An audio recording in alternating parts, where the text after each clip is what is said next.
ज्या ठिकाणी जाळपोळ झाली आहे, तोडफोड झाली आहे, जिथे पोलिसांवर हल्ला झाला आहे आणि जिथे लोक उघडपणे ते करताना दिसत आहेत, अशा केसेस परत घेणं हे शक्य होणार नाही। जेलला सडन आयुष्यभर, पण समाजाशी गद्दारी करून तुमच्या त्या जेलला घेऊन तुमच्या मनासारखा मी नाही वागू शकत। जरांगे पाटील म्हणतात की त्यांना तडीपार केले जाईल, थेट तुमच्यावर आरोप करतायत।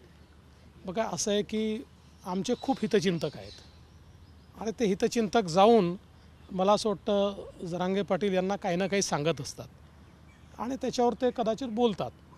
असं कोणी कोणाला तडीपार करतं का?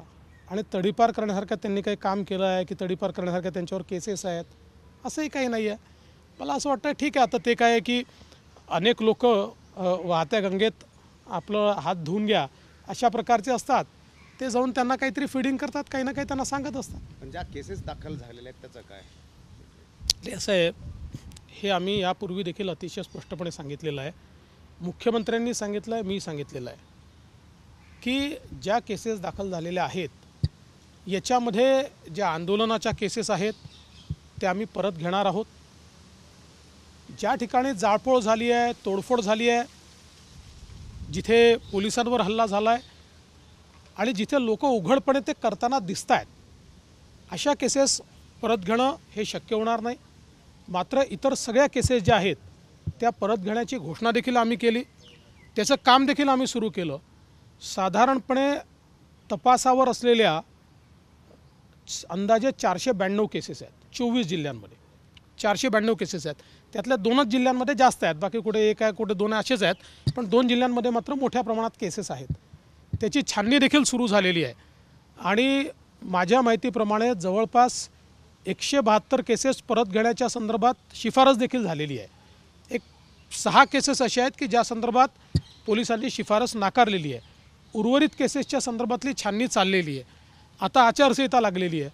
मुख्यमंत्र्यांनी देखील सांगितलं, मीही सांगितलं की या आचारसंहितेच्या काळात ही छाननी आम्ही पूर्ण करू आणि आचारसंहिता संपली की मग त्या केसेस आम्ही परत घेऊ।